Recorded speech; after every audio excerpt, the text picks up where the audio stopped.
welcome to the 41st annual meeting of Historic Saranac Lake.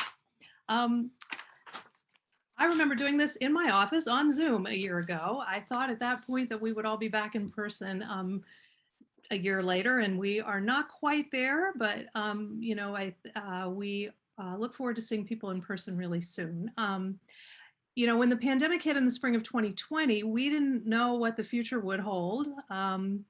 Or whether we would be able to navigate such uncertainty. But here we are almost 2 years later, and we're still dealing with the economic and social dislocations of the pandemic. We're still witnessing deep divisions in our country, but we've discovered that as an organization, Historic Saranac Lake is incredibly resilient and relevant. Our mission to preserve and present area history and architecture to build a stronger community is more important now than ever. And I want to thank you, our members, for your ongoing support and your involvement in Historic Saranac Lake. So I'll give you a little overview here of tonight's presentation. I'm going to play a quick video of a welcome by Gary Trudeau. So it's not live, but it's a very recent conversation that we had with him. And it's just a couple of minutes. And I thought you would like to hear from him why Historic Saranac Lake, and particularly the Trudeau Building Museum expansion, matters to him personally. So I'm going to play a quick video from him. We'll provide a quick update on what things that have been going on in this past year in terms of the museum, school outreach. We'll hear from our new school outreach and public programs person, Mihaela Nyberg, and about the collection and all the good work that's going on there from Chessie Monks Kelly. And then we will hear, hold on one sec, we're going to talk about the Trudeau Building. And we will talk a little bit about the exhibit planning that's going on, the fundraising and where we are with the budget, and also the architectural design. And we will hear from our architectural team, Kim and Jack Alvarez of Landmark Consulting. So that's our agenda for tonight. We're going to talk fast and move right through it because everybody is maybe hungry for dinner. Let me start with some words from Gary.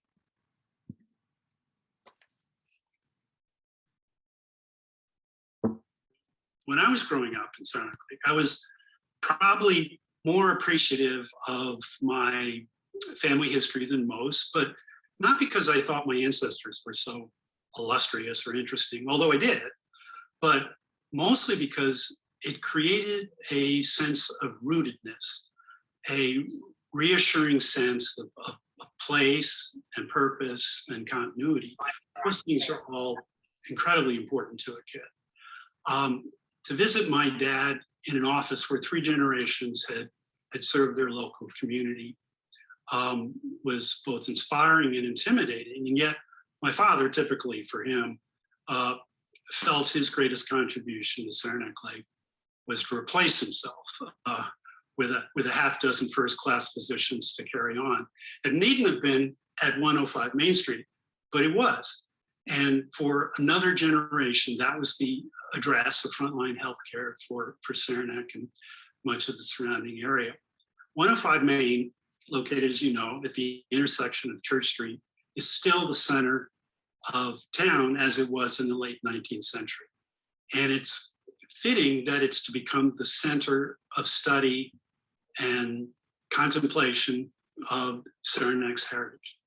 Thanks to Amy and their colleagues, much more of the region's past is now available to the present. The new museum will not only inform, and yes, we hope, entertain visitors to the village, it will also serve its residents, I think in an important way, enriching and deepening the connections that forge communal identity. Just recently, I read a piece by a historian trying to calm the waters of the CRT controversy. And he wrote, I don't want less history. I want more history. The Adirondacks have history in abundance. And now, thanks to all of you, we have a way to showcase it and to grow it. I think it's going to be the crown jewel of cultural life in Saranac. And I look forward to hearing today about the next chapter in its development. So over to you, Amy.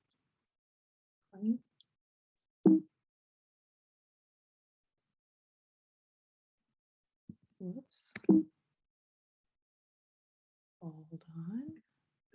When I was growing up, No, that's enough, Gary. Okay. No. Go on. There we go. Okay. There we are. Hopefully everybody could hear that okay. Okay. Super. So again, that was Gary Trudeau. He was, his father, his grandfather, and his great-grandfather all worked and practiced medicine in the building that we are working to restore for expansion of our museum. And he is, for those of you who may not know, he's the creator of the Doonesbury cartoon. So, a local hero and a local celebrity, and really great to have the support with the project. So, we've been very busy with the Trudeau Building project and all of that involves, but we've also been very busy just doing the good work of our organization. And I would say that actually this year has been busier than ever. The museum has been particularly busy. We opened a new pandemic perspectives exhibit this summer, which has been really well received. We just sort of intuitively, I guess you could say, knew that we needed to make connections between the tuberculosis history and the current experience. And there's just so many connections to explore. So we installed 12 new panels throughout the museum, helping visitors make connections between our TB history and COVID. And in order to, what we've decided, the panels are all spread throughout the museum.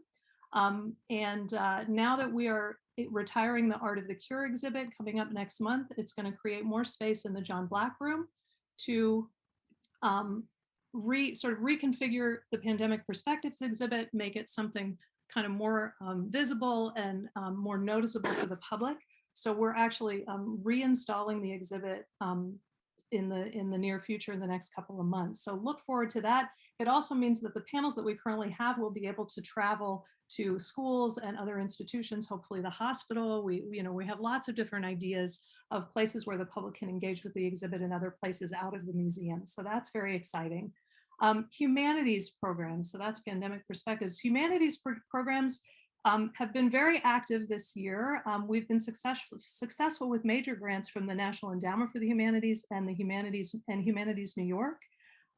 These grants supported our general operations, and they've also provided support for another year of humanities programs around the pandemic perspectives exhibit. These grants are really important for helping us to think creatively, helping us to ask good questions, helping us as a staff and volunteers to learn as we create new programs and exhibits. We've seen a big increase in museum visitors this year. Once the things opened up after the pandemic, there's been a lot of visitors to Saranac Lake and a lot of people with interest in coming to the museum. So that's been really great to see. And in terms of our current museum here at the laboratory, we have some great changes planned. The laboratory, built in the same year as the Trudeau Building, 1894, it needs care and ongoing maintenance as well. And we've raised funds to ensure that we're also making upgrades here at the museum at the same time that we're planning for the Trudeau Building. So thanks to a major grant from the Robert and Esther Black Family Foundation and the Richland County Foundation in Mansfield, Ohio, we have some funds to support restoration of the bookcases in the John Black room, installation of ventilation and air conditioning in that room, and other improvements. So that's very exciting for the coming year. So with that little update about the museum, I'm going to hand it on over to Mihaela to tell us a little bit about what's been going on with school programs and the Cure Porch on Wheels. So good evening, everyone, and hello to those of you that I haven't met yet. I do recognize some familiar names on the call. So despite the pandemic and the disruption that it caused for a lot of schools, we've actually had a lot of students coming through our doors or we've been bringing doors to them, so to speak. So the Cure Porch certainly got around this summer. Maybe some of you saw it out and about in the surrounding area. But recently it also took a trip over to Petrova Elementary, and we worked with some fifth graders right on the Cure Porch at the site of the school a couple of weeks ago, which was great fun. We've had students coming from near and far to the museum, both throughout the spring, summer, and fall. So we've had college students coming from Union College, St. Lawrence University, and Paul Smith's College. We've had high school and elementary groups coming from our local schools, as well as some new schools, so including Saranac Lake High School, the Northwood School in Lake Placid. That's what these students are in this photo right here. So these are ninth graders from the Northwood School in Lake Placid, and they're actually responding to the prompt questions in our Pandemic Perspectives exhibit, which was fantastic. They really did a great job. They wrote some wonderful responses to that exhibit. Some of them latched on to some of the sadder words in the exhibit, like fear, but in a sort of happy way, I guess, not happy, but optimistic. They were worried about missing out on their sports and missing out on things, but many of them also talked about the unity that they saw coming out of the exhibit. They said that they made new family connections, being at home with their family and things like that. So that was wonderful. And then finally, we've also had a lot of Petrova fifth graders coming through our doors. So we had them last spring at the Cure Porch and currently as well. And they have been a very enthusiastic group, even forcing their teachers to walk out in the rain when their teachers wanted to cancel. So that is ongoing this week, and hopefully will be the first of many to continue over the next year as we're able to do more both around this exhibit and with our history in general. And all of these groups have been great, and it's been great to have kids running around the space despite the pandemic. Awesome. Thank you, Mihaela. And with that, we'll hand it over to Chessie. Let me just say real quick, Mihaela, we are so glad to have you here. So enthusiastic, so many great, ideas for the museum. And it's just been really wonderful to have you on the staff. And you've just embraced the school tours, which makes us all very happy. Mihaela was out there in the rain today and we were cheering her on. So we're so glad to have you with our historic Saranac Lake family. And speaking of wonderful staff members, we will hand it over to Chessie, who has a good report for us tonight too. Good evening, everybody. This slide is a bit of a spoiler, but I have an exciting announcement for all of you this evening, which is that our online collections database exists. We put it in our newsletter that's showing up in your inboxes, probably mailboxes in the next week or so. But you guys get an even sneakier peek to check it out tonight. And it will officially launch to the public on November 15th. So you can go in and poke around. I'm asking you all to sort of be our guinea pigs and see if you, have any trouble using it, have any questions about it. You can always get in touch with me. So our online collections database was made possible with support from the Northern New York Library Network. So they are very generous grantors, to us, both in the past and currently. And so we're excited to be able to launch this. I want to point out one thing. There's a URL here at the top of the screen, historicsaranac.lake.pastperfectonline.com. In the newsletter, we mistakenly put a www in front of that. If you go to that with the www, it will not work. So if you have trouble, you can always go to our website and find the link there. So our collections database is going to be growing. There are just a few things on it right now as we test out the waters, but we will be adding new things to it basically every day. So it is not an exhaustive record of what's in our collection, but we're working towards that. So if you want to poke around, you can even hit this random images button that you'll see on the screen, and it will show you a random photo listing or object listing. So it's kind of a fun way to get in and fall down a collections rabbit hole. So like I said, it's officially launching to the public on November 15th. So we'll have a bunch more records in there by that point. But on the front page, there are some tips for searching if you want to get in and stretch your legs in there and see what you can find. You know, this, like I said, will be growing. You know, we are at first putting up text-based records and eventually hope to add more photographs, both scanned photographs and images of objects to it. So there will always be something to check out. And like I mentioned, if you have any questions or concerns, you know, difficulties using it, anything, you can always reach out to me. There should be a contact us form, yep, they're on the corner, a feedback link, or you can email me directly. And, you know, I want to hear what you think. So why is having an online collections database important, especially right now?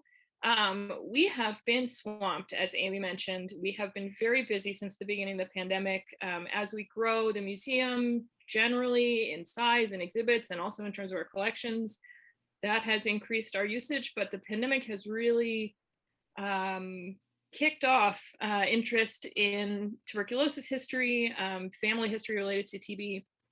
And so I just want to mention a couple statistics. Since March of 2020, yes, since the beginning of the pandemic, I have received more than 200 reference requests, primarily for information on TB patients, family members who were here as patients. Largely, of course, in the beginning, those were virtual, but now as people are coming back to the museum in droves, we also have a way for people to make in-person requests. Also, during the pandemic, we have received a huge uptick in donations to the collection, which is awesome. I want to say thank you broadly to all of you who have thought of us in the course of the last 2 years, and, you know, continue to think of us as you clean out your closets and go through your family artifacts. But we have received, since March of 2020, more than 120 individual donations to the collection.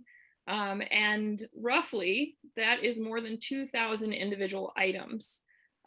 So that's anything from a photo album to letter to a TB patient to a bottle, anything from there. So that's a very rough estimate, but in the thousands of items. So I have been very hard at work over here in the Trudeau building, processing and cataloging those donations.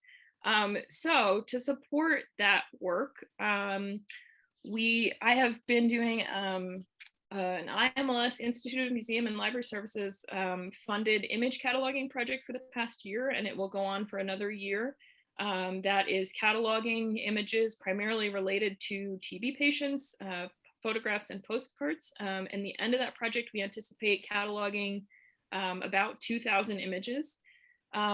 We also just received word last month or earlier this month that we received another round of funding from the Northern New York Library Network to digitize those images that I am scanning, that I'm cataloging for IMLS. So as we go through that, those will be added to our online catalog. We also are in the midst of a bottle fundraiser that some of you might have heard about. It's still ongoing. We still have some bottles left, so you can grab one while you can. All of the proceeds of the sales of those bottles will go directly to supporting the work of our collections. So purchasing things like folders and boxes, even supporting my work, which is important. So, you know, collection supplies are expensive, and we want to make sure that we are buying items that will help us preserve our collections for years and years to come. And finally, with that in mind, I have a very exciting announcement. We just found out this afternoon. You were all the, you know, fifth onward people to hear this. We have received an Institute of Museum and Library Services Rescue Act grant for $50,000 to support the hiring of a collections assistant for me for a year. And I could not be more excited about that. So this assistant will help with all these incoming collections donations, answer research requests, and, you know, just about everything you can imagine, because like I said, we've been very swamped. So this is a super exciting opportunity, and we look forward to sharing more about that soon. Please go check out the online collections portal, and please keep reaching out if you have research requests or donations or anything like that. I am, loving connecting with all of you over the last couple of years, and look forward to sharing more soon.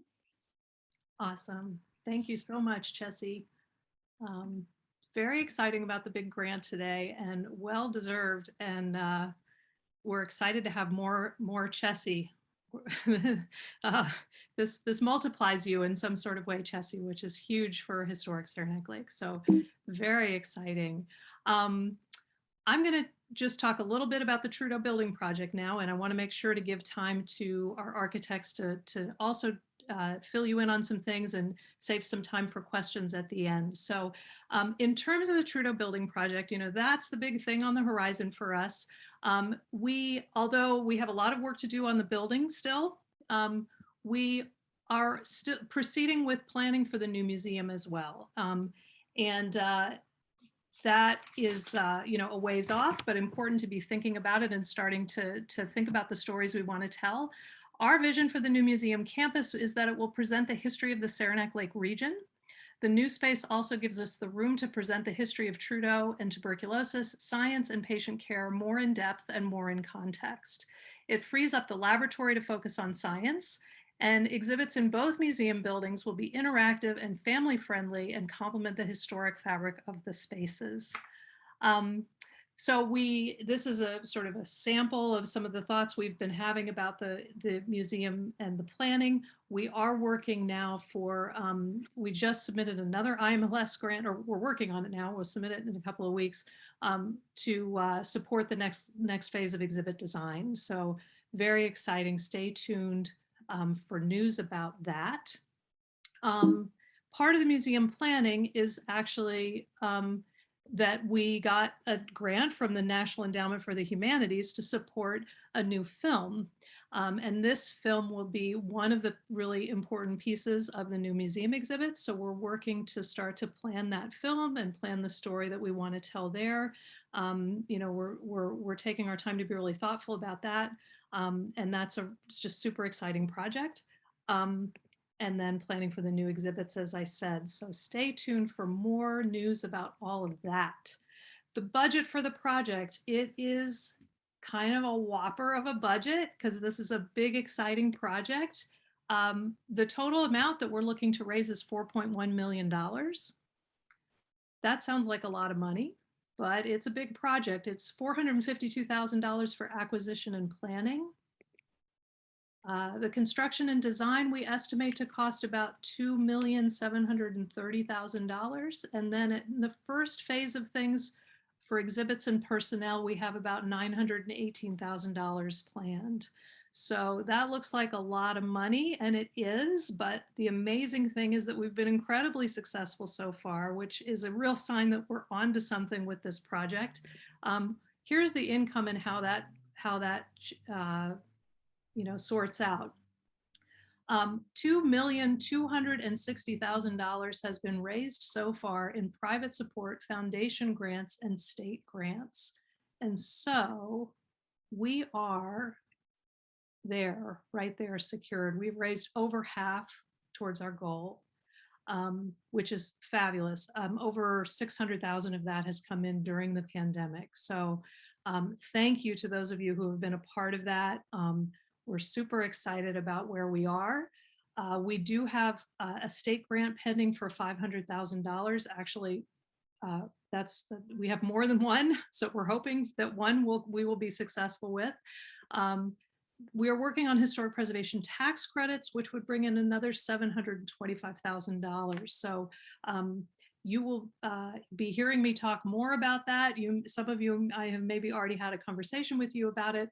We are having some really good conversations with a few people looking to find a small pool of investors who are interested in partnering on the credits. They get a tax credit. We get the benefit of that amount of money into the project. So it's a win-win. Super exciting, and we're really excited to be a model of using the tax credits on the local level with a nonprofit. It's really going to be huge for Saranac Lake, and additional fundraising needed $615,000. So that's where we are with the budget. And let's talk a little bit about architectural design. With that, I'm going to hand it over to Kim and Jack Alvarez. Let me introduce you. And I believe if you start talking, Kim and Jack, your faces will pop up on our screen. Okay, thank you. So, Good evening, everyone. We just wanted to give you a quick update of what we've been working on since this past spring, and what changes are really kind of we're focusing on. So since the bidding process this past spring, which kind of came, had less than desirable results, we decided to kind of take a step back, do some regrouping, and as a result, take a harder look at the building and the program needs as it will impact the project, the larger project, with this idea that let's not try and do, little baby steps or little snippets of the building at a time, but rather think more comprehensively. So with that, we looked a little closer at the code compliance needs. Like, for example, there's substantial changes in use with this building. We're looking to introduce staff offices, public museum space, archival, tenant space. So with each of those comes their own requirements, own code compliance.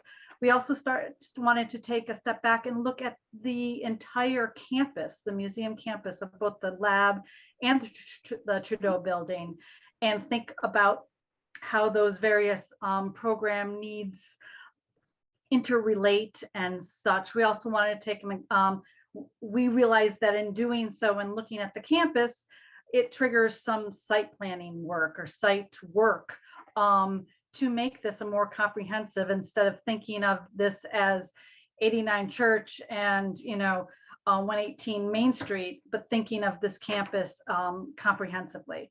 So as the graphic shows, what I tried to do is try to give you a visual with color coding of the 4 different types of planned uses that exist currently in the lab, but also are planned for the Trudeau building. So for example, we've got public museum or interpretive spaces. This is where we're inviting the public in. And so therefore, it's going to trigger some code requirements, full ADA accessibility and such. We also have HSL staff spaces, not so much shown here on the first floor, but on the second floor of the Trudeau building, we've kind of identified an area in a back corner where several office spaces will be. There's also archival collections use, which Chelsea just talked about, right from the Trudeau building, which will have its own unique program needs and building code requirements. And then lastly, in green, we have the 1980s wing, as we call it, which would be an opportunity to capitalize on leased tenant space. So again, moving forward, we wanted to look more closely, more comprehensively at these different uses as they combine within each of these buildings. Each has its own program, each requires its own mechanical HVAC systems needs, and then each has its own building code requirements. The highest and most code prescriptive use is that of the public museum spaces or the assembly spaces. Those are the ones in the gold, or they kind of cover the most amount of space. And thus they come with their own, they trigger some code compliance, which we currently need to find design solutions for, that being ADA access, a sprinkler system for this building, which we hadn't identified before, that now we're trying to think about. So Amy, if you go on to the next one with the elevator plan, I'll let Jack talk a little bit. There we go. Okay, so what we felt was important to this design for the renovations of the Trudeau building was the idea that we could offer accessibility to both the main floor, the second floor, as well as the connection to an at-grade entrance. And so we went to work trying to figure out how to achieve that with the combination of what would be called a limited use, limited access lift. It's not a full-fledged elevator, but it's something that looks like an elevator and not so much like a lift, but it doesn't have the extensive infrastructure that is sometimes needed for an elevator. And we looked very carefully at areas of the Trudeau building that would allow both connection internally as well as externally to the lab, and how the visitor experience could be enhanced with the idea that they could either come through the Trudeau building first and then get on the lift and get to grade and go over to the lab, and or vice versa, coming from the lab going over. And so we felt that it was important to locate the lift in a location that would be accessible from the small alley space in the back that basically is between the tenant wing and what will now be the archival wing, which was Trudeau's office, medical office addition that he had done to the building. So with that, we looked at 4 different scenarios, and we kind of came up with sort of the best one, if you will, in terms of how it would function, how it would link everything, as well as offer accessibility to the tenant wing, which currently does not exist, and would not have existed as easily in a previous iteration. And so with that objective, we were able to create a second prime entrance. In other words, we're trying to make it not feel like such a back door, because accessibility is supposed to be something that is not meant to be a sort of a secondary thing. But the other thing that we were grappling with on this is fire suppression. The building, because there's more than 50% of the reuse of the Trudeau building as a museum, and on the second floor, originally it was thought that that we could not have a fire suppression system, but because the second floor is one that has quite a bit more space for exhibits, we felt that it was a good thing to have, as well as for the archival collection.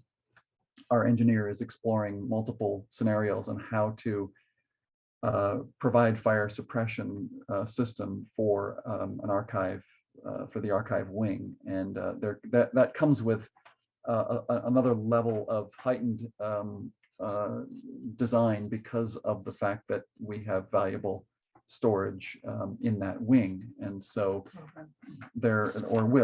right now it's we have to basically strengthen the floor and create the space both for separate HVAC and climate control that will be controllable on its own, as well as for fire suppression.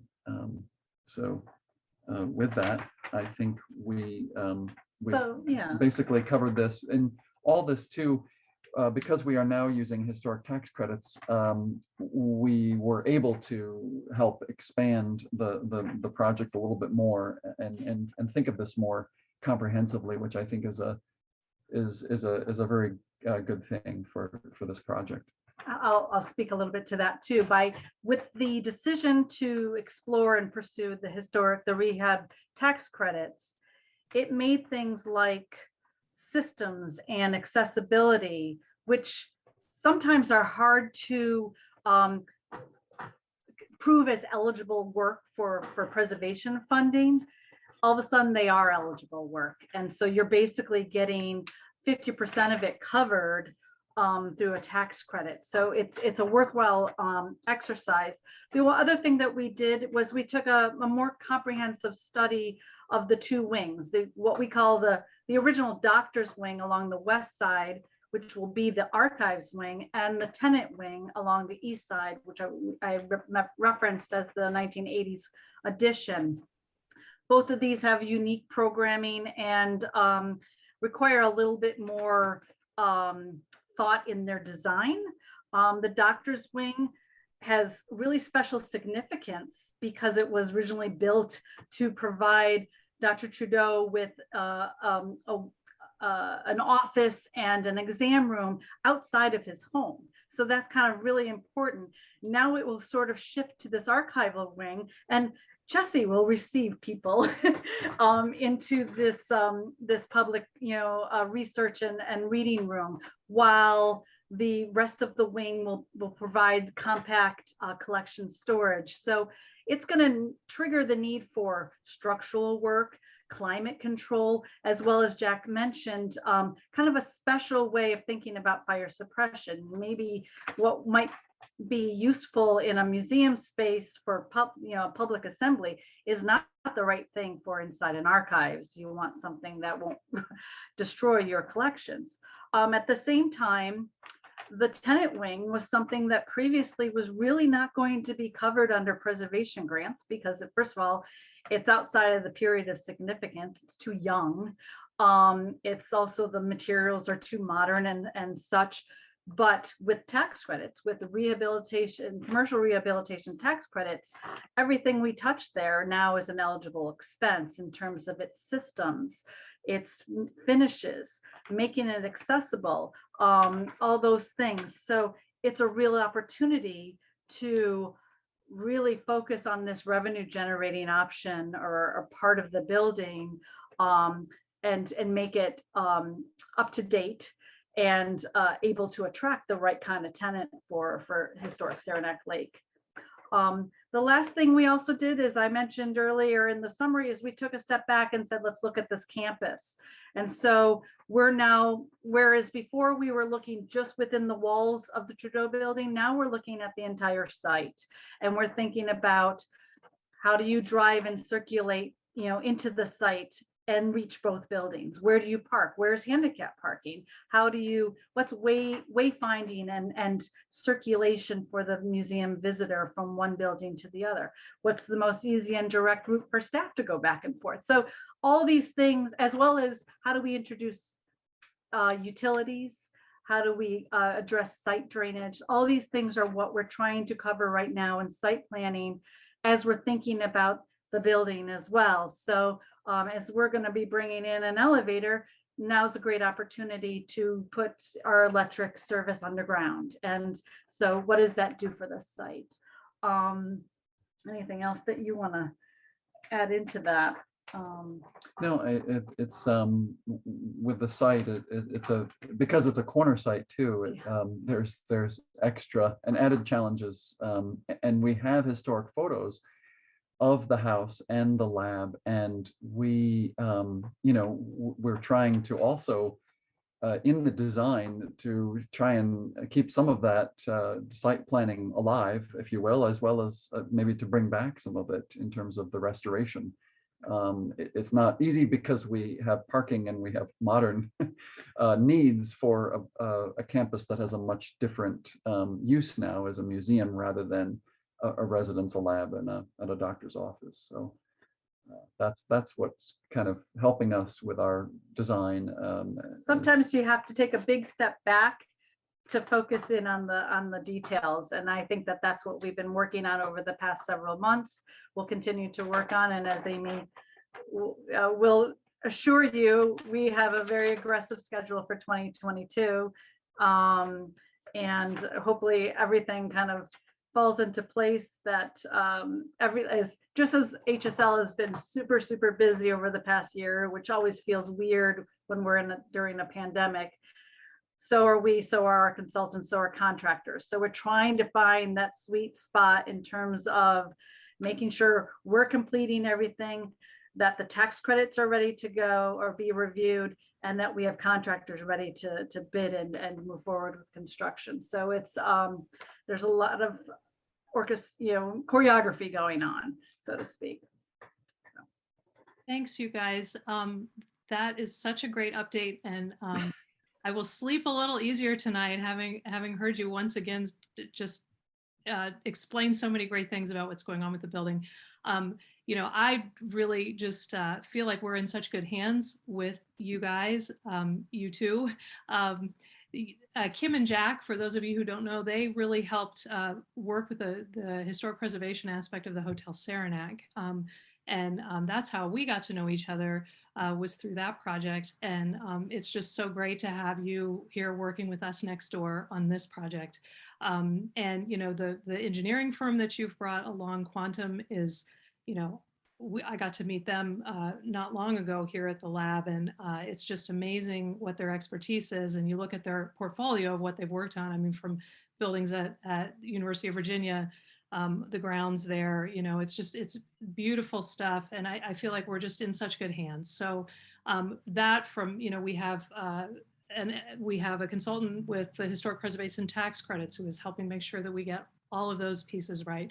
These things aren't cheap, but in the end, it's what makes sure that the project gets done well, and that you know, that it's that the money is well spent. And so you know, we're really excited about that. We are also bringing on a construction manager, or a sort of a clerk of the works person, to help us with the everyday details of keeping things organized and moving forward on site when the construction begins. So that's a good piece too. So I want to stop talking here, because we've been talking for 47 minutes, and see if anybody has any questions that they would like to share in the chat box, or if they just want to turn on their microphone and speak out loud, that's fine too. But the chat box is maybe a better way to keep from talking over each other.